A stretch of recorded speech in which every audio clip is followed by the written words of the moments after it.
Welcome back to Live with Littlewood, with me, Mark Littlewood, the Director General of the Institute of Economic Affairs. And what a couple of weeks it's been since we were last on air. If a week's a long time in politics, a fortnight's at least 3 times as long, surely.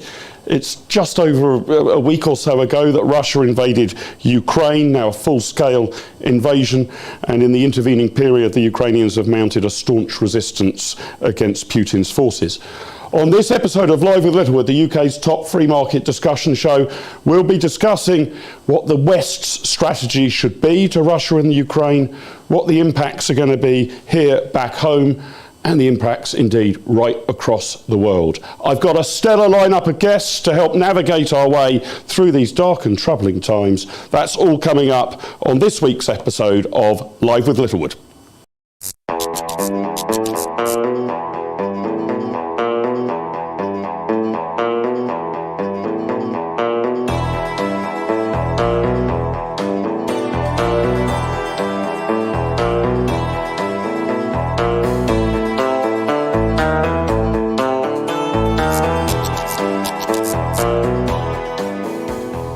Boom shakalaka, welcome to this week's edition of Live with Littlewood, with me, Mark Littlewood, the Director General of the IEA.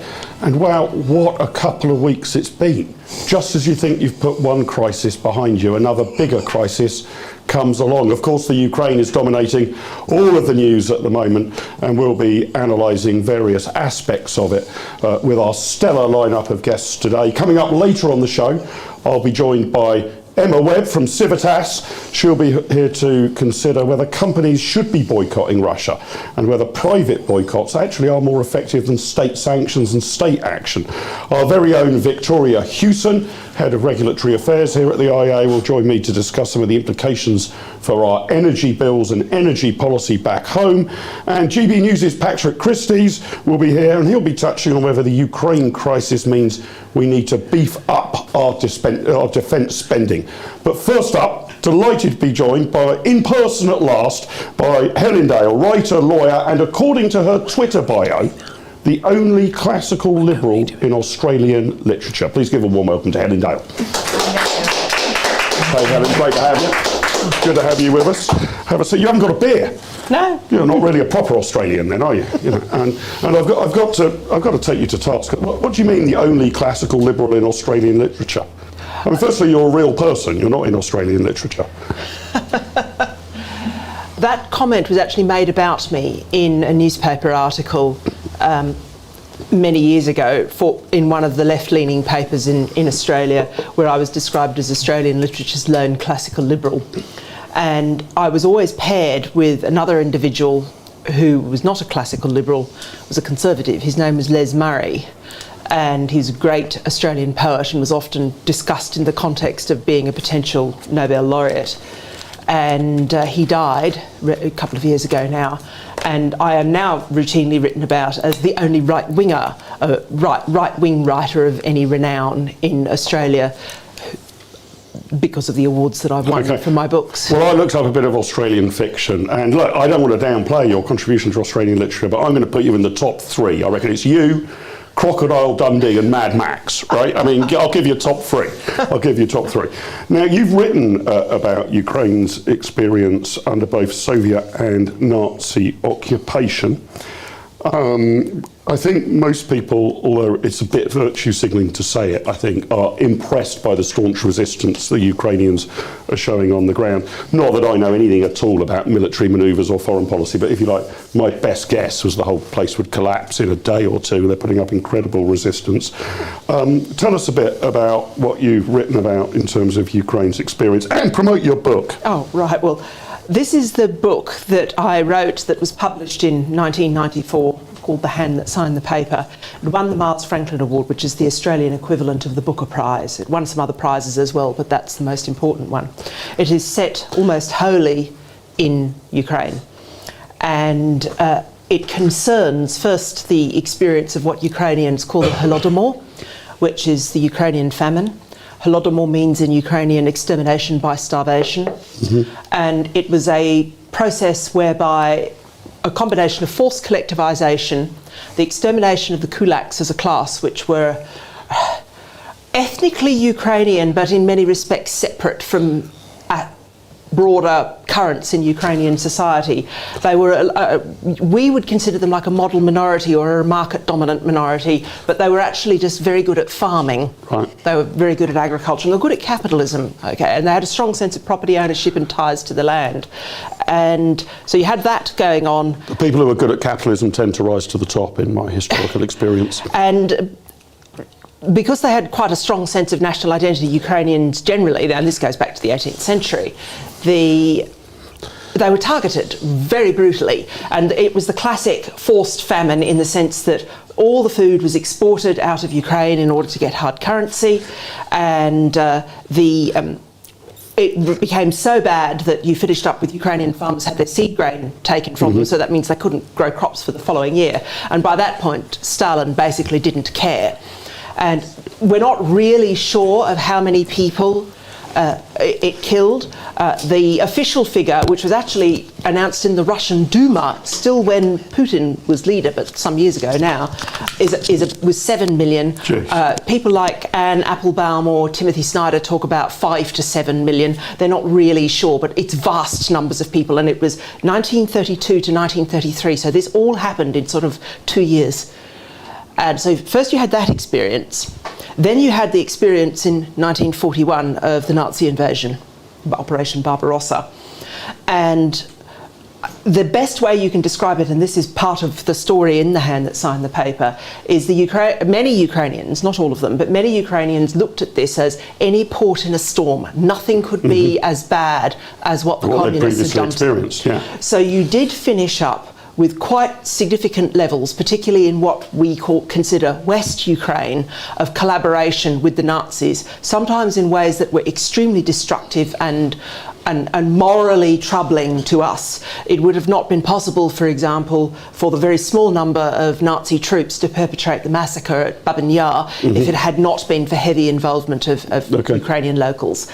Now, one of the reasons I deliberately make this clear, is this particular background clear, is you have no doubt seen on social media, and also it's been a big part of Putin's claim, is Ukrainian Nazis. These people are Nazis, they're perpetrating a genocide. Nazis and drug dealers, that seems to be his claim. Oh, that seems to be his thing. Well, yes, but physician, heal thyself when it comes to the drug dealers part.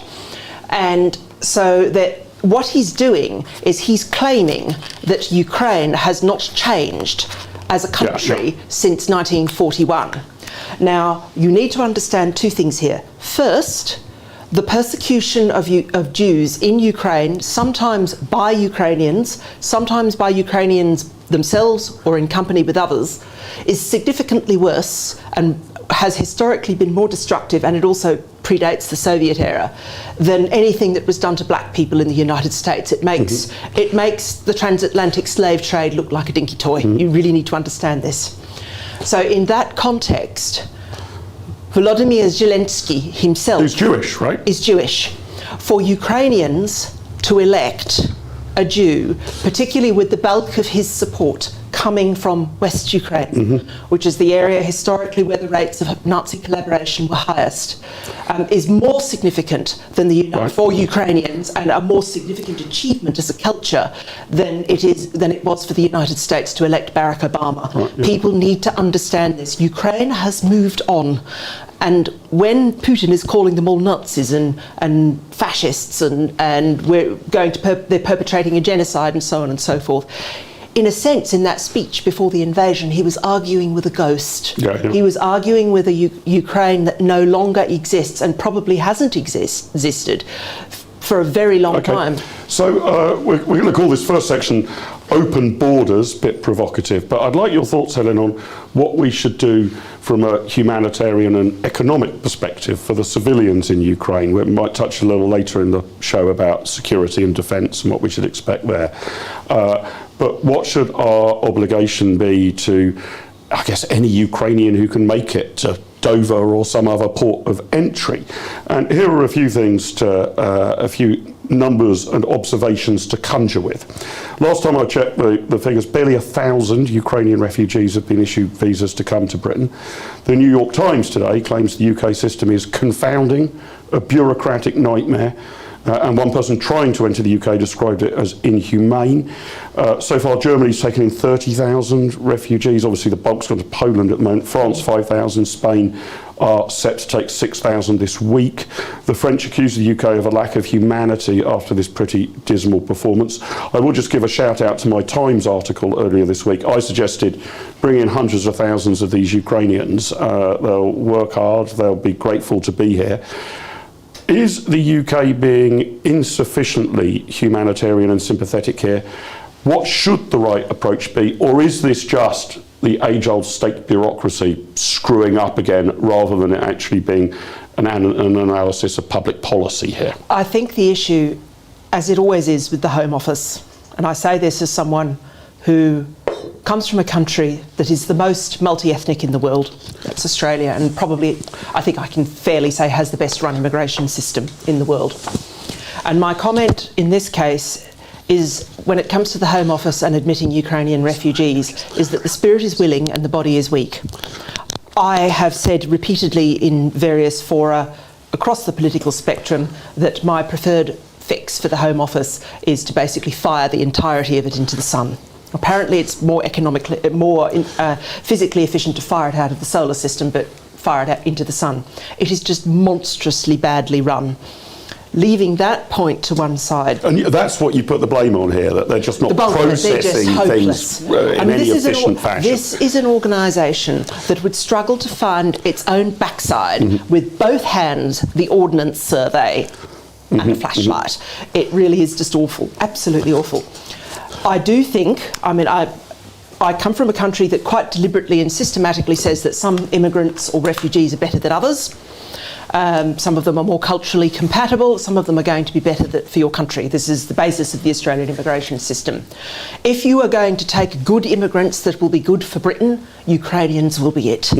Entrepreneurial, hardworking, linguistically talented because of the Ukraina, the name of the country means borderland, and so frequently you get Ukrainians who can speak Russian, they can speak Polish, they can speak German in addition to their mother tongue, and so they've got that flair for foreign languages, which tends to make people good immigrants as well. So that's fascinating, because I made the assertion, but you're in my Times article earlier this week.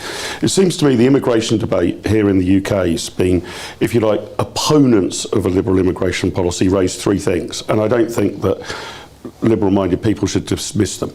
The first is there'll be a burden on public services. This is going to happen with any immigration, I'm afraid. The second is won't assimilate into a British way of life. That's a bit vague, we can get it. And the third is we'll have a downward pressure on the wages of the indigenous population.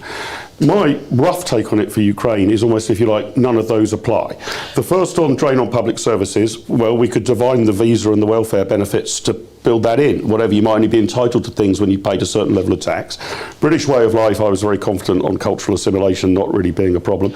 And in the labour market, our problem is shortages, not an excess of labour. If you were going to have a large group of immigrants from a country that were not going to cause any problems at all, with the possible exception of the first one, for the simple reason that you just have more people calling on the same level of services, and that's just inevitable, you can't help that, then Ukrainians would be it.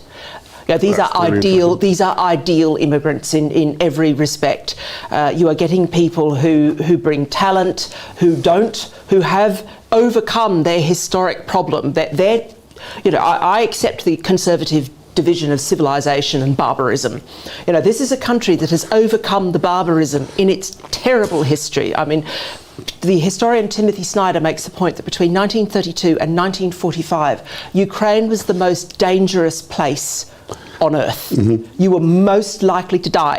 If you sort of buy the Doctor Who kind of get a TARDIS, if you wanted to kill someone, you deposit that person in Ukraine between 1933 and 1945 and leave him there, and you've got a very good chance of him dying. So. Wow. Well, the other thing here, and again, tell us a bit more about this. I dug up the numbers. I was quite surprised by some of these. It's estimated at the moment that there are 31,000 people who are born in the Ukraine who are in the United Kingdom. I think that's permanent residents.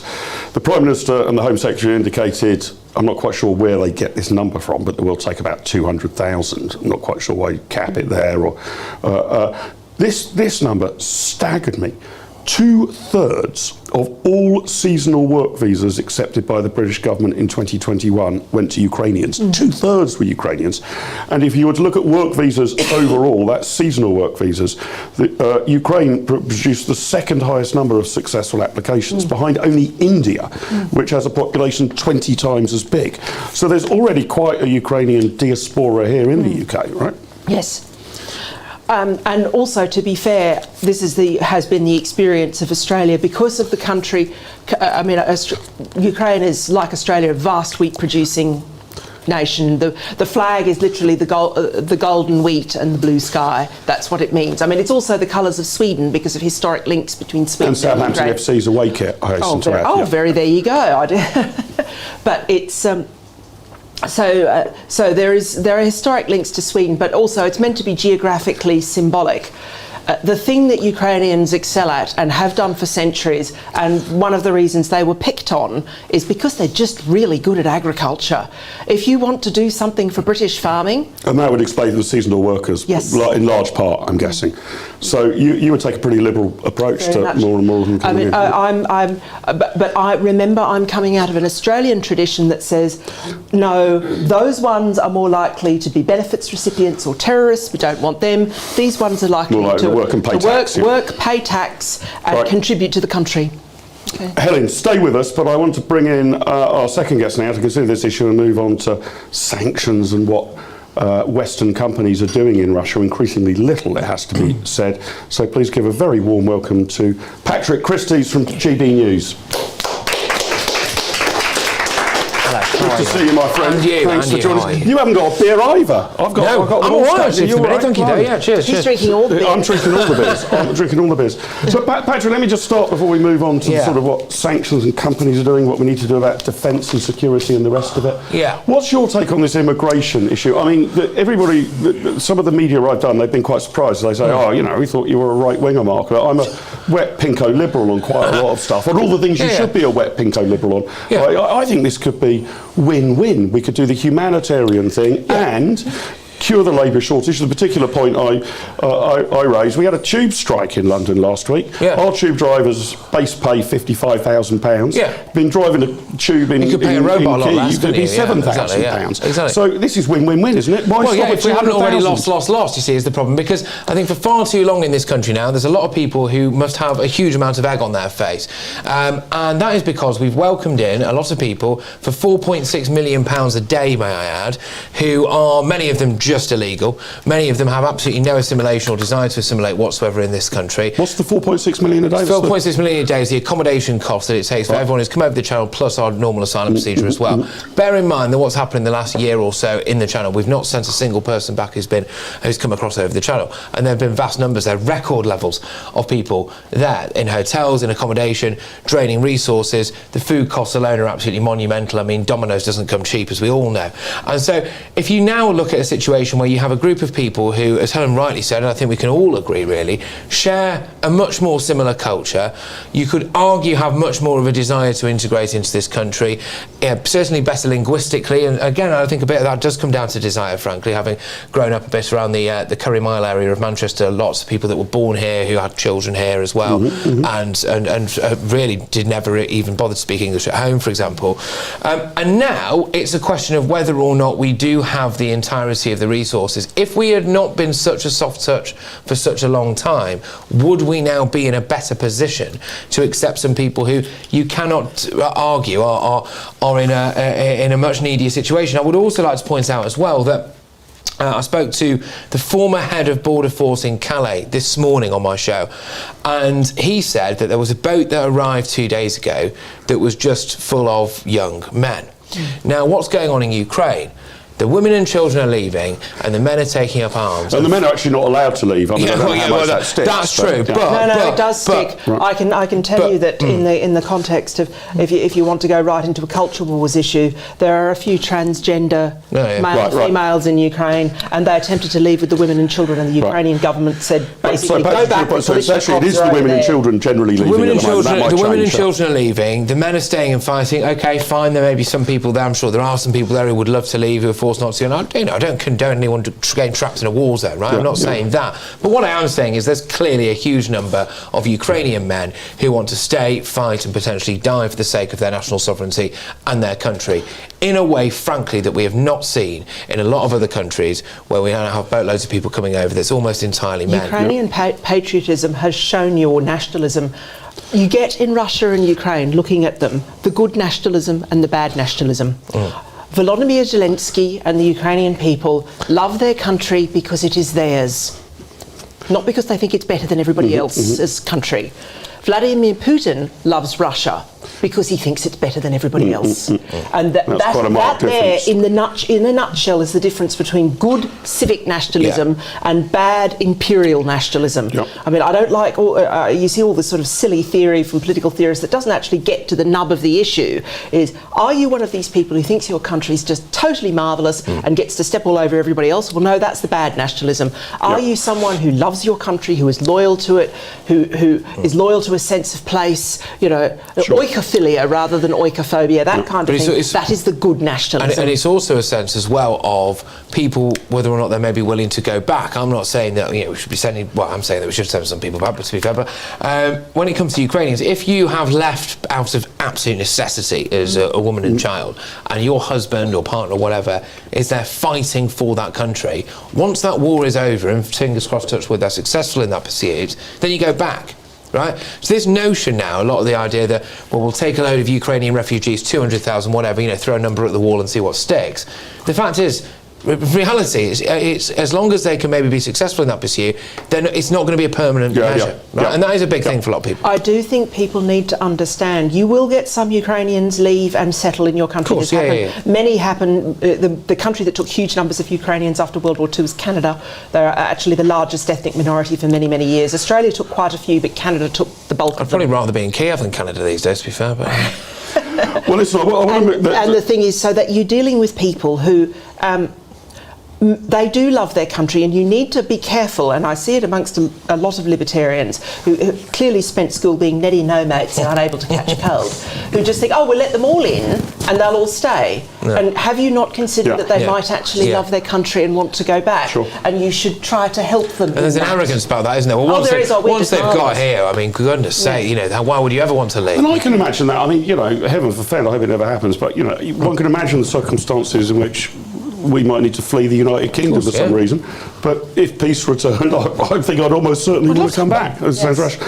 Listen, guys, I want to move on to our next topic, and that's about how the West is reacting economically, but particularly the private sector. We're calling this section Go West, and we're asking about, do companies have a moral obligation to help stop Russian aggression? There's been a lot of focus on state sanctions, and Western governments are imposing quite strict state sanctions, but here's a list of a few things private companies have done. You might argue how voluntary it's been, or whether they feel they're caught up in this way. Netflix has shut its operations in Russia. No new customers able to sign up. Chinese-owned TikTok has suspended live streaming in the face of Russia's new fake news rules. The Chinese are boycotting Russia, or Chinese companies.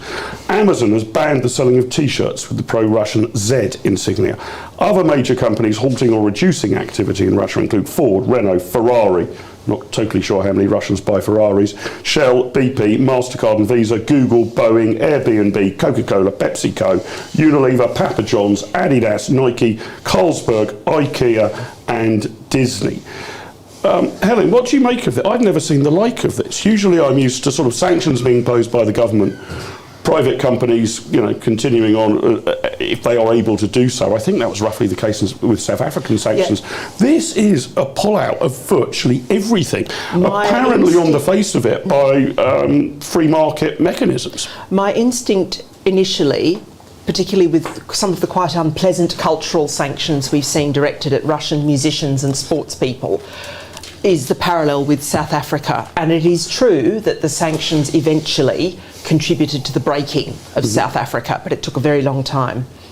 What we are seeing here is the application of the tools of cancel culture, take that how you like, being applied to a sovereign nation, Russia is being cancelled. If it weren't for silly net zero policies and Germany closing its nuclear plants, Russia would be on its uppers now. I mean, you've got a situation where nobody's credit cards work. People can't pay their utilities bills. I saw some comments from some of my military strategist friends saying, oh, the Russians are going to roll out an equivalent of SWIFT. And I just sat there, sitting there thinking, you lot might know a lot about tanks and anti-aircraft guns, but you've clearly never been in an office that's had an IT rollout. You have no idea how badly this is going to go wrong. So some of what you saw with Trudeau's treatment of the truckers in Canada, you're seeing that instead of being done to a protest group, and I thought it was deeply improper when it was done there, some of what is happening now is you are seeing those tools applied to an entire country, and it is quite astonishing. I haven't fully formed my view of it because it is so astonishing. Yeah. But Patrick, what's your take on this? Like, I'm a bit betwixt and between, but on the one hand, I'm kind of thinking, this is more significant than whatever's passed in the House of Commons about, seizing someone's yacht. We're pulling out the entirety of the capitalist infrastructure from Russia. You might argue whether that's proportional or disproportionate, but surely it will have effect. Well, they didn't have a choice. Once you start taking virtue signalling approaches to things like Black Lives Matter or trans issues, for example, well, I'm sorry, but, once Vladimir Putin invades a sovereign nation, you have to do something about that as well. And, I can only imagine that if Vladimir Putin, frankly, had bombed an LGBT HQ in Kiev first, McDonald's would have pulled out a week earlier. They have decided to at least operate a no-fry zone, haven't they? Thank you very much. Oh, very good. I've been waiting to get that one in, but they've had enough of Putin's Big Mac and lies. I'll stop it now. I'll stop it, right? But seriously, though, they've backed themselves bang into a corner here. You cannot take the knee en masse and then watch him. He blew up a maternity ward today. As far as, well, according to reports, anyway, Zelensky's come out and said there's about 300 babies currently believed to be under some rubble. Well, I'm sorry, but if you're going to continue to sell them quarter pounders for that, but you're going to take the moral high ground about Black Lives Matter, then you've got massive problems. One thing I do say, though, is I think is absolutely pointless elements to it. They've banned Tchaikovsky in Wales, apparently. This is the stupid stupid South African style sanctions, and I'll be honest. What do you mean they banned it? You can't play. Apparently, Tchaikovsky's not allowed to be played, but it's a little bit like banning solid defending at Everton. They've done it themselves years ago, so it doesn't really make much of a difference. But I am concerned about the potential for xenophobia in this. There was a report that came out, and I read it, and literally as I was walking down the road on the way in here now, which is that in America now, apparently there are various Russian restaurants, and indeed I'm trying to interview one tomorrow on my show, who are having cancellations, this, that and the other. Now, it jury's out on how many Russian staff they even have. The chef's probably not even Russian, for goodness sake. It just cooks Russian food. And I'm concerned about whether or not this is going to spill over. Bear in mind when Trump called it the China virus, and we go, goodness me, this is going to incite acts of violence against the Chinese. Well, as far as I was aware, there weren't any. But actually, we're looking at this now, and if we're starting to cancel ordinary Russian people, then I've got a problem. And also the great achievements, and Konstantin Kizin has been very good on this. Russian culture, particularly in the areas of music and literature, is part of the patrimony of human civilization. It is a gift to the human race. Dostoevsky, Tolstoy, Solzhenitsyn, Tchaikovsky, Prokofiev. I could just sit here all day listing marvellous Russian writers and musicians. The only literature that can challenge English, the literature of the English-speaking peoples, as the greatest literature, is that of Russian literature. It is. I mean, I saw that Italian university cancelling their Dostoevsky course when here was a man who warned against, in his books, against exactly the kind of mad, nihilistic view of the world and the destruction of culture in his books. So, do you think, following on from Patrick's point about the Russian restaurateur or whatever? I was picked up on this, and I kind of, I know in the modern world you've got to kind of watch your P's and Q's and your language incredibly, but I thought I was correctly picked up on this. That when I was discussing our relationship with the Chinese regime, I would just talk about the Chinese, and somebody actually said, no, distinguish between the Chinese and the Chinese Communist Party. Yes. And I think the same distinction is important in the Russia debate, right? We're trying to distinguish between Putin's lieutenants and his cronies and the Russians in general, many of whom hate him. And do you think we're just allowing that sort of slightly sloppy approach that, I mean, we were told, London's awash with Russian money. Well, that per se doesn't trouble me. It troubles me if it's awash with Putin's money. Yes. But Russia we're sort of assuming if you're Russian, you're guilty, and if you're Russian and rich, you're definitely guilty. Well, I looked this up before I got here, and there is currently no Russian nationals playing in the Premier League, and that would have been a very good litmus test to where we are, because when we invaded the Falklands, it was Ozzy Diaz, of course, who was booed round. This geezer had absolutely nothing to do with what was going on in the Falklands, and I think that would have been a very good litmus test, as I've said. I would pick up as well on where we stand. I'm concerned that this is just a fad at the moment. It's the latest bandwagon to jump on. You know, now do China then. China has absolutely crippled the world with the coronavirus, which I think, look, I'll go out and say it, I think it came from a lab. Whether it was deliberately released or not is another question, but it did. It then didn't tell the world about it, and it's brought us to our knees to an extent. Well, and also the genocide of the Uyghur Muslims, and just a fundamental lack of human rights. You take your pick when it comes to China. They're posturing with Taiwan. You know, hang on a minute, are we going to impose sanctions on China as well? Are we going to go around the same thing? That if there was a Chinese driver in F1, would he be out on his backside? You know, we need to start thinking about this. We can't have it one way and not the other, in my opinion. I'm going to ask our next guest to join us, so shuffle up a little bit, Patrick. Come get closer to ask her thoughts on this. Delighted to welcome to the show political commentator Emma Webb. Emma, lovely to have you with us. Thanks for coming. Have a seat. Emma, what's your take on this? Because I can't make my mind up. I didn't know what Patrick and Helen's views would be, but I can't decide whether I'm sort of punching the air that all these free market capitalist countries are just sort of doing the right moral thing and saying we don't, or whether, okay, I'm inferring a bit from what Patrick and Helen said, whether this is just a kind of another form of wokery. What's your take?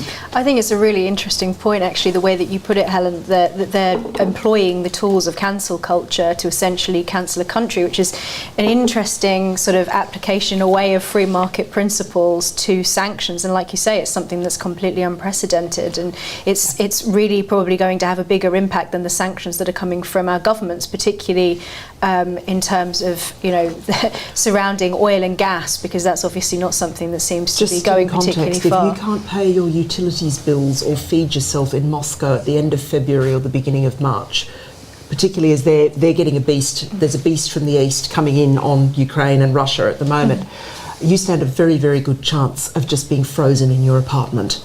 That's what I'm trying to get a handle of. People forget how serious the climate is there, you know, general winter and general I've never visited Russia. I've never been to Moscow or any of the other Russian, no part of Russia, but it seems to me this must be catastrophic for the economy there. I mean, just functionality. It's not just a question of Russian GDP has fallen by, 15.7%. It's presumably barely functional now. Well, the stock market is closed, and the joke that I saw on Twitter, but which is actually true, is that Dogecoin is now worth far more, and that's a joke cryptocurrency, by the way, for those who aren't into crypto. Dogecoin is now worth far more than the ruble, which has reached Weimar levels of hyperinflation, basically. And somebody said to me, what's the difference between a dollar and a ruble? About a dollar, to that, and their currencies. So Emma, you're worried about this. This is cancel culture against a nation. You say I can't make my mind up, because I think that you can act in the free market to signal things without it necessarily being wokery. I think I probably do want the companies that I'm a customer of, all things equal, not to be investing in pariah states, right, or helping Putin's tax revenue. It might not be top of mind when I'm buying a pizza or a can of Coke, but it sort of weighs with me a bit. So this might just be responding to a customer base, huh? Yeah, I mean, I haven't made my mind up about this either, and I don't know how concerned I am about it, but I do think that there is something in this that is particularly interesting, in that these are companies that are essentially making decisions about their own, on the basis of reputational risk, as they did with pressure from activist movements, whether it was over Black Lives Matter or if it's to do with LGBTQ activism or anything like that. And so I think that on the one hand they're making a cynical decision to protect their own reputation, but the problem is, and I was just having a conversation with your very own Mark Glendenning about this, which is that it seems to be this kind of anti-intellectualism that comes from woke politics that is leaking into the mainstream in a very worrying way. So we then see that whilst it's being, from a reputational perspective, employed by these companies to respond to Russia, you also see that you have for example, the Cardiff Philharmonic, trying to presumably protect their own reputation by thinking that it's the right thing to do to cancel Tchaikovsky, or Milan University to cancel Dostoevsky. And I think that is part of the same phenomenon, and they might be one and the same, and certain aspects of it might be beneficial in a strategic sense with relation to Russia, but on the other hand are actually quite worrying. But that's surely nuts, right? I think I can distinguish between a company that is making profits here and now in Moscow by selling hamburgers or selling digital subscriptions to Netflix and playing classical music that isn't even in copyright. Don't you think, Patrick? Those are two totally different things. That one could say, oh, I don't really like being a shareholder in a company that's doing millions of pounds worth of business in Moscow. Yeah. But to leap from that to say, Tolstoy is not going to be on sale in Waterstones anymore, that's madness. And it is a new tool. People don't really know how to use it. I'm in the process of writing a piece on aspects of this for Law and Liberty, which is the magazine where I'm a senior writer, because I haven't worked it through yet, and I need to do some very careful thought about this, because this is a new and terrible tool that we have, and we don't fully understand this new and terrible tool that we have. And I'm currently tutoring a Ukrainian refugee via Zoom 3 times a week. She's in Vilnius, and it's just, even she has made the point, she said this is just a thing of terror that she had not expected and had not appreciated where it was Patrick, going to lead. do you think there is, am I right to spot this difference, or am I trying to have my cake and eat it? That it's one thing to kind of put, I don't know, an LGBT ribbon in Gay Pride Week on your Twitter feed. It's rather different to say we're going to pull out of our entire Russian operation, which is worth hundreds of millions of pounds a year. But I think they've put themselves in this position, right? Because and I think if there's some good to come out of this, they might just stop all that nonsense now. Carlsberg, I don't know if I said this on your show before, now every time apparently you buy a pint of Carlsberg, they plant some seagrass. No bloke has ever walked up to a bar and gone, oh goodness me, which beer do I want? Well, if I buy a Carlsberg, right, I'm gonna plant some seagrass. No one gives a toss, right? And so actually, now if you're doing that and you're building your entire company's model and virtue signalling, your advertising campaigns, etc., around you being this morally, morally good bastion of light in an otherwise dark and bleak existence, then actually when Putin does roll the tanks in, you have to do something about it. Now they may realise at the end of this, actually, we wish that we hadn't necessarily done that because he's damaged us massively, or for whatever reason. Well, then stop the other stuff, right? Stop the other stuff. I don't know where this is going to lead. I think we have got this new and terrible tool, and we don't know how to use it, and we are seeing it being deployed against a country for the first time in a way that sort of resembles what was done to South Africa with the cultural sanctions, but is also very, very new, and is worse than anything we did to Russia in the Cold War. Anything. This might be the market in operation, right? To Patrick's point, which I think you have mentioned on Live a Little before, Patrick. And it's now imprinted in my mind, I will never buy a pint of Carlsberg again, because that is a ridiculous thing. So I'm going to exercise my market power in that direction. I'll stick on any brand of I don't want any seagrass. No seagrass. Absolutely. I'm totally against that. Emma, your take on this in terms of the culture wars. So here's Milton Friedman's doctrine.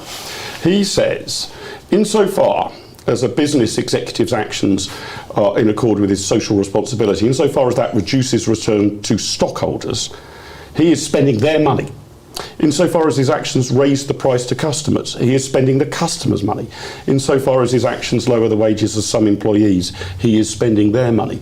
Do you think Friedman's doctrine's right? And if you're making pizza, just make pizza and sell it. If you're making beer, just make beer and sell it. Don't have a sideline in the seagrass industry or a view about transgenderism or indeed Russia. Immigration. Immigration. Ben and Jerry's did. Ben and Jerry. Should we say, stick to your lane? If you're an ice cream manufacturer, make ice cream.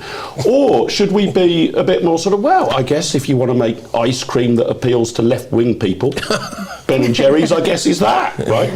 That you'll not only just taste the ice cream, you'll sort of have a, slightly pompous Islington-esque feeling of moral superiority as you're eating it. You'll have the halo effect around what you're eating. That's a market proposition there, isn't it? Like fair trade products would be another example. I don't think anyone at the IEA has ever opposed that. You want to buy them, you can buy them. If you don't want to buy them, don't buy them. What do you? Yeah, I think on the one hand, the British public in general, I assume, anecdotally, do just want to be, they want their ice cream makers to make ice cream and sell them ice cream. They don't want to be constantly preached at by all of these companies who have all of these different popular agendas. On the other hand, you have to ask yourself why these companies are doing it. Are they doing it because they actually want to be socially responsible? Is it because they care about seagrass, or is it because they think seagrass is actually going to sell them more beers? They might be wrong in that assumption, but if you look at companies like, for example, Chocolonely is a fantastic example of this, because they have made a whole shtick out of their anti-slavery. From the very, very beginning, they were a chocolate company that was there to criticise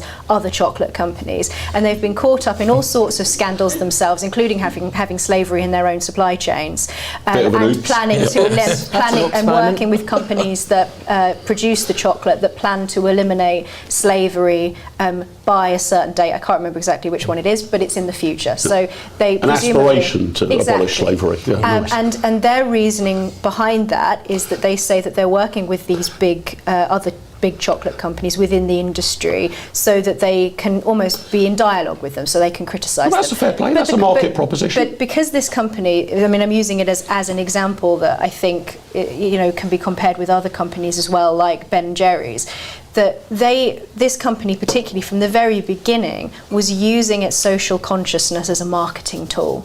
And I think that's what many of these companies do view, particularly on the culture war side of things, or involving themselves in particular activist causes. They view this as a way to market their product and to reduce their reputational risk. I think it's a cynical move on their part, and in that sense, they are taking part within the market. They're just doing it in a way that perhaps the British public don't agree with, and it might turn them off from buying their products, but ultimately you would hope that long term people will vote with their wallets and just not buy those products. Just quickly, I got absolutely and very weirdly smashed by Ryanair on Twitter twice, completely out of the blue, in a way I can only This is a new culture war, Christys versus Ryanair. Well, it was Ryanair versus Christys. I can only assume it was around the Ryanair Christmas party, but they called me, quote, say, pound shop Piers Morgan. Now, I calculated that if I was indeed a pound shop Piers Morgan, I'd still be a multi-millionaire. I was actually all right with that. I don't think it was insulting as they thought. But they're a budget airline, right? And so by definition, it's about convenience and this, that, and the other. And the case in point about people not caring about who they fly with was it Emma Thompson who flew first class, business class with BA in order to complain about the environment. So the airline industry is picking the wrong battle, I think, when it comes to that. Yeah, I agree. Listen, panel, we've basically sorted out the refugee crisis and the future of Western capitalism. If you're enjoying the show, please make sure you hit the thumbs up. If you're not yet subscribed to the IEA London YouTube channel, please hit that red subscribe bar and also hit the notification bell. That way you'll be kept up to date with all IEA London YouTube output. We've got tons of stuff coming out every week. Leave a comment, and if you've got a few pounds spare, I know that's quite an ask with the cost of living crisis, do consider becoming an IEA online patron. You can help us keep the lights on and our video output rolling out for as little as £5 a month. Details are in the show notes below. But I now want to move on to the third topic. Given we've cracked the humanitarian crisis, the future of Western capitalism, we're calling this Under Pressure, and this is about defence spending. Now, the IEA is not a foreign affairs or security think tank, but we are interested in spending. And of course, what we've seen is this crisis has brought to the attention of a number of governments, not least Germany, that, and I hesitate to say, Donald Trump may well have been right. He was banging the drum, saying if you want to be part of NATO, pony up, spend 2%. Here are a few figures to conjure with. 2% is supposed to be the minimum, by the way, as a GDP commitment as a member of NATO. The UK defence spending is a little over 2%, I'm told, but questionable how it's measured. France, 2.07%. Just over the line. Germany 1.5%, Patrick, but there's a huge planned increase. Spain 1.4%, USA 3.4%, and of a much bigger GDP as well. Patrick, what do you think? Should we, now embrace this 2% target, or maybe even make it higher? I mean, defence of the realm is one of the key purposes of the state. Well, one of the only purposes of the state, in my eyes. Well, it is, and we've been overtaken by events in this argument. For me, there can be very little argument about it. We were about to slash 10,000 troops, right, which would have brought us to our lowest armed forces level since 1714, which I think, given what's going on right now, is absolutely bonkers. In the 1950s, our percentage of GDP, apparently from what I've seen anyway, on our national defence was 8%. Now, as you rightly pointed, it's a little over 2%. Now, we've put a lot of stake in nuclear, obviously, and in things like drones, and these tend to be very, very expensive exercises. But if you speak to people like Tobias Elwood or various other figures who've had vast amounts of military experience, we're potentially about to be pushed and pulled all over the world at the moment. China can have a bang on Taiwan anytime it likes. Africa is a hotbed of kind of soft war. The Middle East is not a bastion of peace. And so actually we may well need to have physical conventional troops or some form of all over the world, and now is not the time to reduce that. I would have an issue or a concern potentially about exactly how we may well go and recruit some of these troops going forward. I am very concerned about the fact that we've talked this country down a lot. I think that we have eaten ourselves apart, and things like the flag burning outside of Pimlico School, for example. Where are these recruits coming from? We ran an advertising campaign for the military, and apparently it was one of the most successful advertising campaigns. So, I may be wrong about it. But that advertising campaign involved us stopping during battle so someone could attend the call to prayer. Now, I'm sorry, but that's not going to happen in reality. What pond are we fishing in now? Yeah, Helen, what's your take on defence spending? Too low? Yes, I think defence spending is too low and it needs to be increased.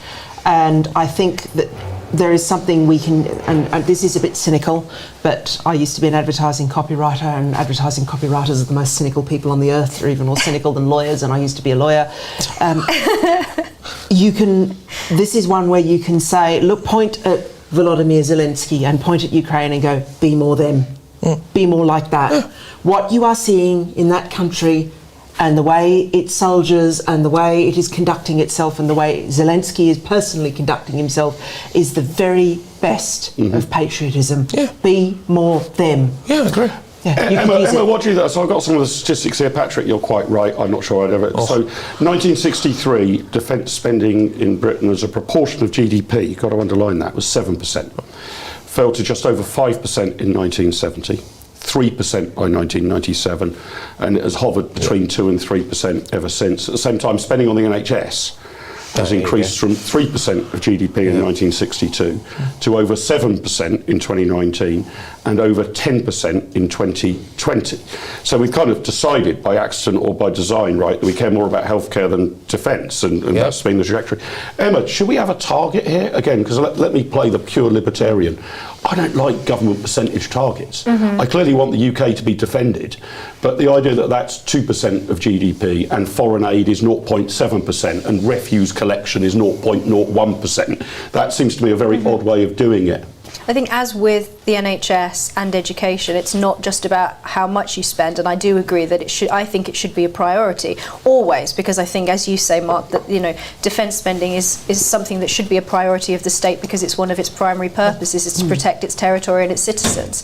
But I think, in addition to spending more, we also need to be conscious of how that money is spent. So there's no point in spending more on the armed forces if they continue to do things like taking time off for diversity workshops instead of doing the sorts of things that they ought to be doing, right? More money for critical race theory courses. Exactly. We don't I expect them to be doing yobs around the Brecon Beacons. Thank you. That is your job. Exactly. I think that I think that we should be spending money and spending money properly, and insisting that it is being spent on, none of these diversity workshops, but on making sure that our troops are properly trained and that they are spending every single working hour doing the sorts of things that make this country actually safer. I think that, like I say, as with education, Scotland is a good example of this. Spending goes up, quality goes down. It isn't just about setting particular targets. That said, I do think that we ought to be trying to spend more money, because I think even having a target signals to, and we do have very real enemies. This is something that Lionel Shriver said, that we're now waking up to the fact that there is actual badness in the world rather than all of this fake badness that we're also conscious always about trying to exercise. Or historic bad like Nicola Sturgeon apologising for witches, apologising to the witches, even not apologising for them. And I think that it's important that we have spending targets. Quite. I think it's important that we signal through, no more of this narcissistic navel gazing as a culture, not just in North America but also in Europe. But also I think it's important that we have those spending targets so that we can signal to China and Russia, to the actual badness in the world. Okay, but can we agree on this? Let me tell you, sorry, I'm being a pedantic economist here. But the target, in my view, should be raw cash, not a percentage of GDP. If our GDP doubles next year, it's not obvious to me that we need twice as much security to prevent, to stop Putin.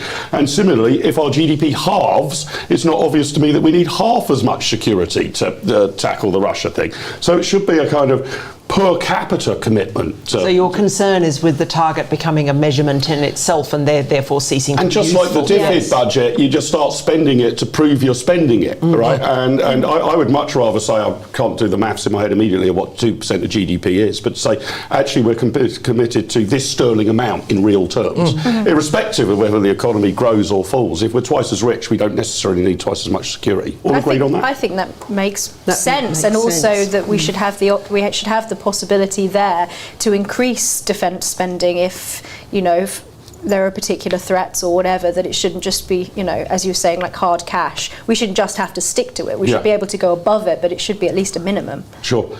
Helen, I know you need to leave us very shortly, so thank you very much for joining us on this edition of Live with Littlewood. But I know if you want to see the human face of the conflict in Ukraine, we're going to play a short promo from a video film today on the Polish-Ukrainian border with my colleague and former policy advisor Alex Hammond, who's still a fellow here at the Institute of Economic Affairs. He's working with refugees on the border, and he's interviewing Natalia Melnik, the director of the Bendokidze Free Market Centre.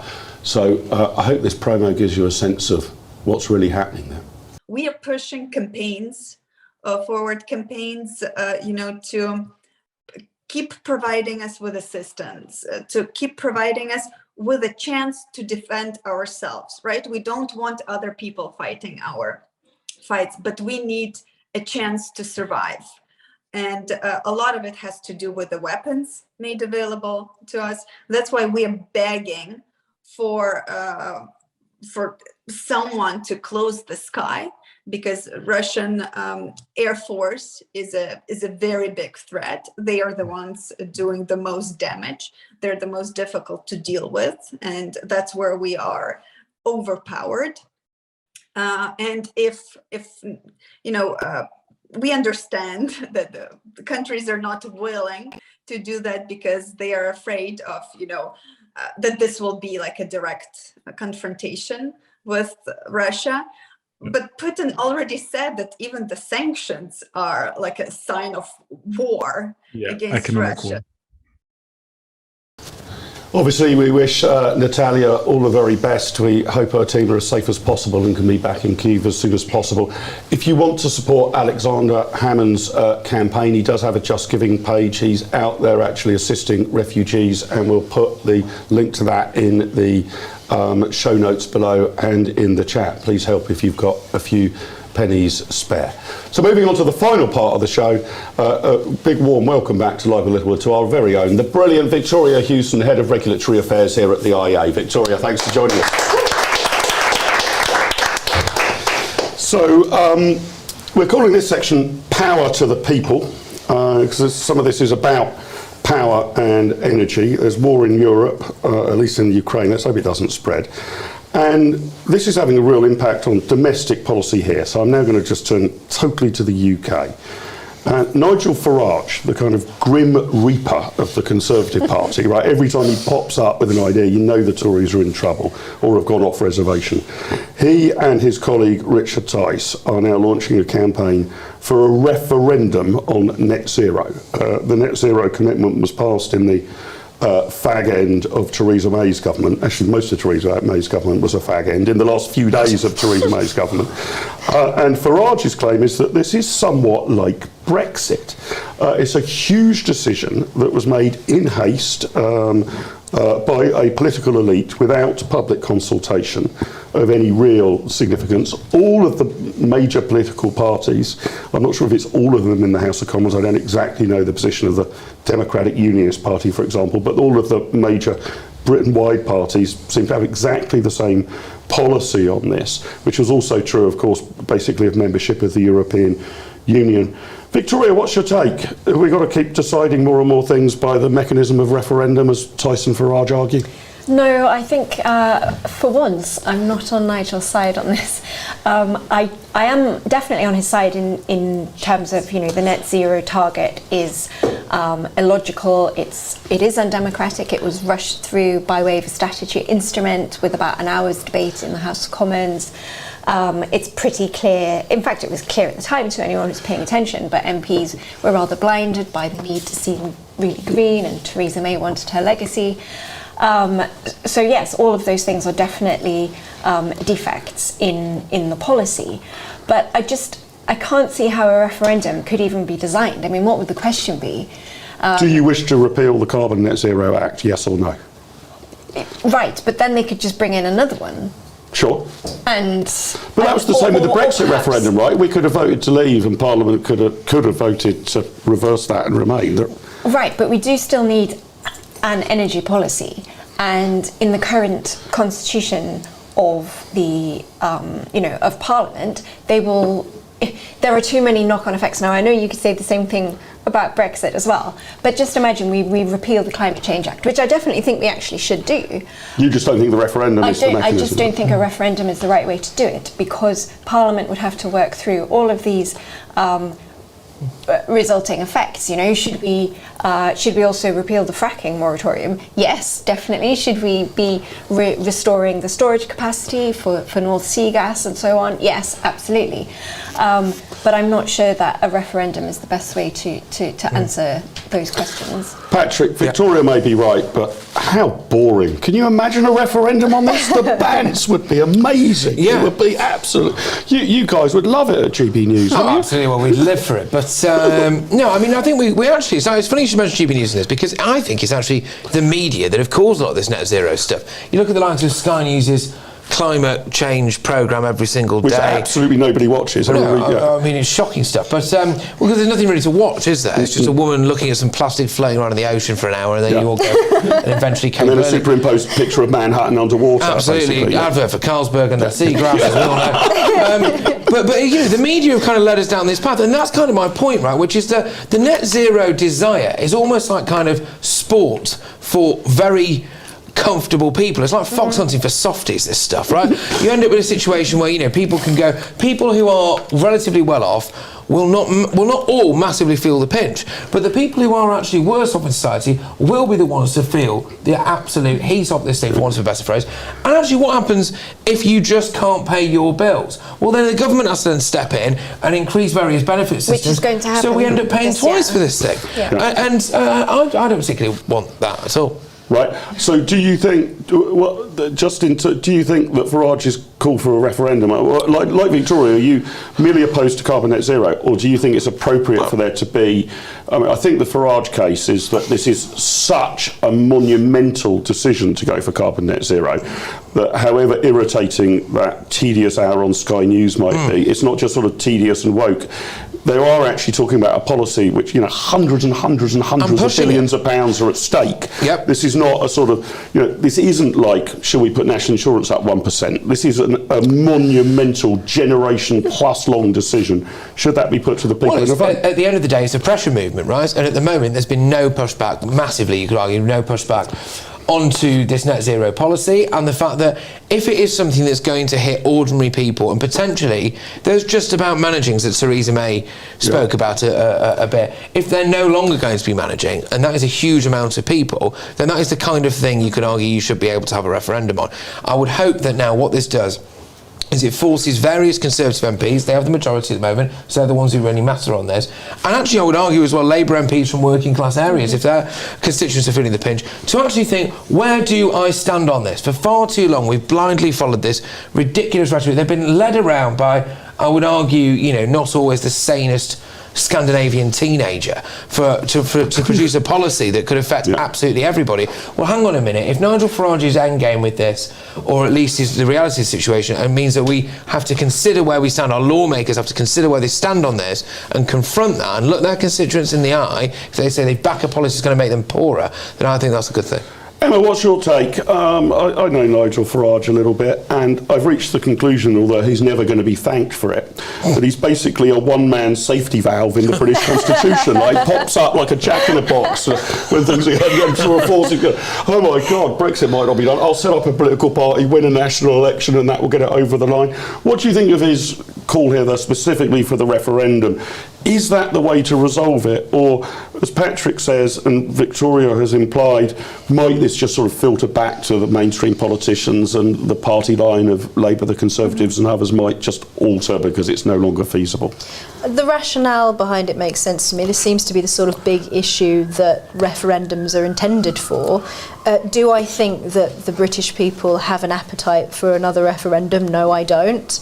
I agree with Victoria. I don't necessarily think that this is going to... I think this would actually be extremely complicated and is not necessarily the best way to do it. However, that said, I also agree with Victoria that it would be desirable for a lot of these things to be repealed, and I think that calling for a referendum, as you say, Nigel Farage, is a sort of release valve for the pressure in the system, that he will, by doing this campaign, whether he's successful in getting a referendum or not, he will pressure the government into realising the seriousness of net zero and its importance financially and otherwise to the British people. And I think that simply having the campaign there will put pressure on, and that is a good thing. But I don't necessarily think that a referendum is the right way to go about it. Victoria, you were touching on some of the ways we might unravel this. The costs of it are both eye-watering and contested. The government predicts that to get to carbon net zero would cost about £1 trillion. I mean, what's UK GDP? 2 trillion or something, so it's 50% of GDP to get there. The Global Warming Policy Foundation says, no, yet again, the government's underestimating about 3 trillion in their estimate. So, split the difference, 2 trillion, let's just say. I mean, these are just ridiculous quantums of money, hugely expensive. The cost of retrofitting to get to the micro level, the UK housing stock, to provide proper insulation, according to the Energy Technologies Institute, would be 2 trillion alone, and that's just on the housing stock. When is the rubber going to hit the road on this? Because I guess what Patrick and Emma have said, and what's been and what Farage has said, is that a lot of people, particularly those who are on tight margins, are about to feel the pinch. Not necessarily for reasons attached to net zero, right? Just exacerbated by green policies. I mean, the invasion of Ukraine isn't part of a net zero strategy. But when do you think the real cost of this kicks in? And when the rubber hits the road, do you think there's just an immediate backlash that makes this politically impossible? Lovely in contemplation, who doesn't want to save the planet? Financially catastrophic in effect. I mean, it already is kicking in. We already know that energy prices this spring, when the retail energy cap goes, people's electricity and gas bills are going to shoot up by, £1,000 a year, which for most families is a serious material. But do you think that's because of carbon net zero policy or just market movements? Yes. Right. I mean, obviously, a huge proportion of people's bills are made up of green levies and so on. But, then you have the question of supply and demand, and if supply of gas and oil is being restricted for various geopolitical reasons, then the price of it will go up. And if we haven't done our utmost to use the resources that we have under our feet and under our seas, then that's going to have an impact on people's bills. Now, people are arguing about how much of an impact it could make, and is there a global gas price or not? The US experience suggests that there isn't, and while natural gas is pretty fungible, it's not costless to transport it, so there are definitely advantage to having sources available to you on your own doorstep. And it just seems to me that the advice that the government gets from the Climate Change Committee in particular, it was already pretty clear that it was divorced from economic reality. They've been very protective of their figures, and eventually when the Global Warming Policy Foundation managed to get after a Freedom of Information request that the Climate Change Committee strongly resisted, eventually got the figures and went over them, and they really didn't stack up. And I think that was particularly on electric vehicles. And so they're completely divorced from the laws of physics. And it turns out pretty much a childlike naivety about geopolitics as well, which all should have been being baked in and analysed very, very carefully by the government before committing to these targets. Yep. And it really doesn't look like any of it was properly accounted for. Patrick, I don't see how we can get there unless Parliament can successfully repeal some of the key laws of thermodynamics, basically, which is what they might try to do. But it's not, short of that, I can't see how we get there. Your viewers and listeners, and what I'm worried about is this: as these bills kick in, how much of it is going to be goddamn profiteering capitalist companies are ripping me off? I think the last time I looked at it, and this is by memory, but the amount of profit on your gas bill is only about a tenth as the amount of government levies on your energy bill. So if you're worried about who's clipping you and creaming off the top, you've got to look at the state as being 10 times as bad as the profiteering companies. But do you think, and of course there are lots of effects here which aren't to do with environmental policy, but do you think when this pinch comes, and it's more than a pinch, it's more than a squeeze, it's pretty dramatic, who are the utility payers going to point the finger at? The British government, Vladimir Putin, the companies, Greta Thunberg? Who's going to take the rap for this? I think fundamentally it'll be whoever it is that actually technically imposes it, right? So I think that'll be the main thing there for a lot of people. I think there'll just be a lot of pervasive anger, really, and a lot of general anger about it all. If you are having to choose between heating and eating, as a lot of people will have to do, if you're going to have to make massive cutbacks, especially if you've got kids, for example, you know, on various different things, then actually you're just going to be generally quite angry. I think one of the saving graces for whoever it is that actually physically imposes this stuff is going to be that there was no one else really there in politics who was opposing it, right? And so actually, you know, any of them would have done it. I think they've fallen victim to their own political weakness, right? We've had a situation where we allowed a load of dreadlock people to bring a capital city to a standstill for however long, right? And we didn't do anything about that. And so that's the standard we're at. We think, goodness me, if we decide actually that we want to revoke this now, then all of a sudden the uncooperative Christys will rock back up and we'll have to give in to them again. In reality, that lot don't care about money anyway, because they're either anarchists or they don't have any of it. So it doesn't really matter. So for them, it doesn't matter. Or they're rich and living Islington. Or they're rich and living Islington. Or they're rich and living Islington. Exactly. There's a very few kind of that squishy middle ground there. So I think there'll just be a general public anger. And when there is general public anger, just quickly, Mark, it does tend to push people towards the political extremes as well. As we've seen throughout history, when people are absolutely skint and they're desperate, they go to one extreme or the other. And that is just bad generally. But it will be, of course, the people in the middle ground who've done it themselves. Emma, do you think mainstream politics is letting us down in that regard? Whichever way round it was, it would, and I guess this eventually happened over Brexit, but you probably want one of the main parties to be pro-Brexit, the Conservatives ultimately were, and one of the main parties, Labour, to basically be anti. You probably want one of the main parties, pick red or blue, I don't care, to be, think carbon net zero is the way to go. The other one to say this is madness. There seems to be an incredible degree of consensus between the 640 of the 650 MPs in the House of Commons. Yeah.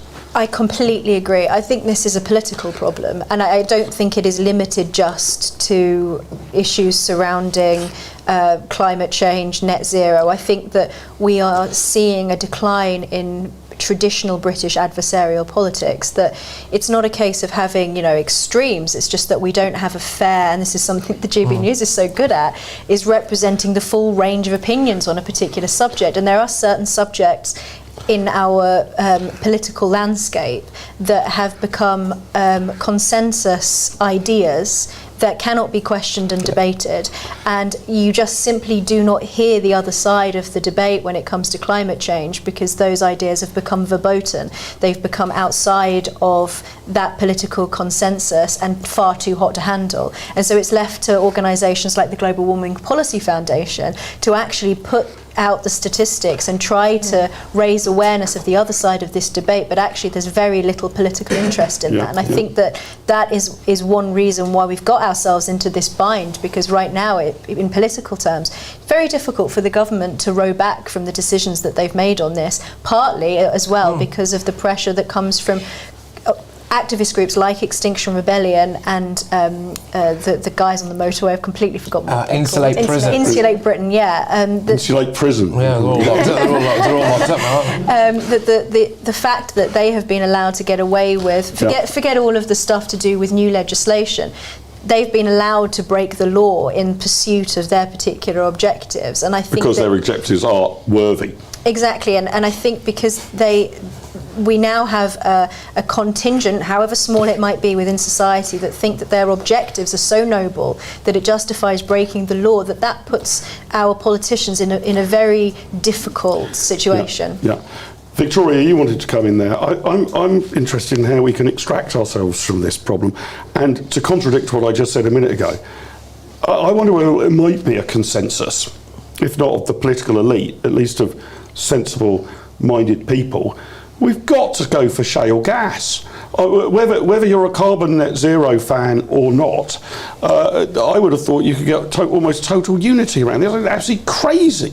With what's going on in the Ukraine and a carbon net zero target, we are due next week to concrete over the initial exploratory stuff we did. As our environment analyst Andy Mayer said the other day, this is the equivalent of blowing up a gold mine just as the gold rush happens.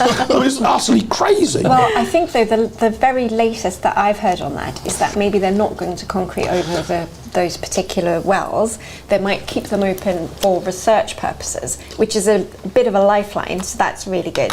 And also, apparently the Prime Minister just today has said that the fracking moratorium is under review, which contradicts even what the Bay's Secretary Kwasi Kwarteng said only yesterday. So this feels like this is quite up for grabs at the moment. Are you suggesting the government doesn't know what it's doing? Well, they're obviously reacting in a rather dynamic situation. But you know, if isn't it the communists who usually say never let a good crisis go to waste? You know, perhaps this will shock some people into taking a bit more of a realistic attitude to energy policy.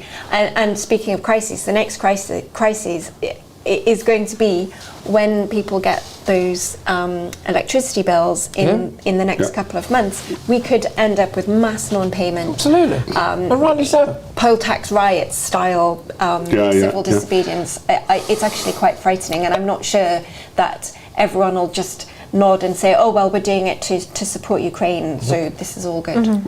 Emma, do you think we should go for shale? I have no idea.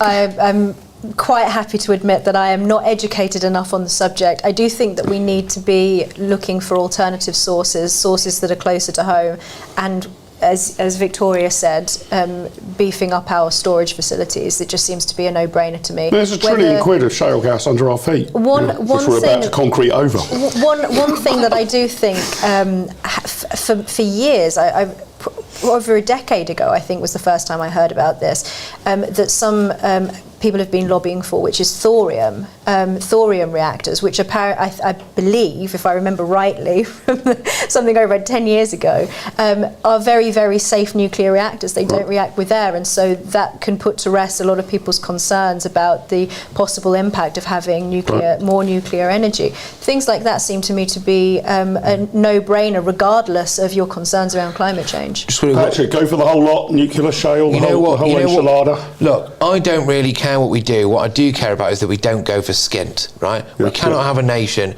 that is absolutely skint, where people have got no money, where people are choosing between, having what kind of basmati rice they want to eat for dinner every single day of the week. I don't want that country. I don't want to live in that country, and I don't see any reason to. And if we've got the capacity to not let that happen, frankly, as we've already said, I'd burn the seagrass to the ground, Mark. Yeah, I'm absolutely with you. We might need to get our language better. I was speaking to a senior Conservative MP earlier this week. I won't say who it was, but his name's John Redwood.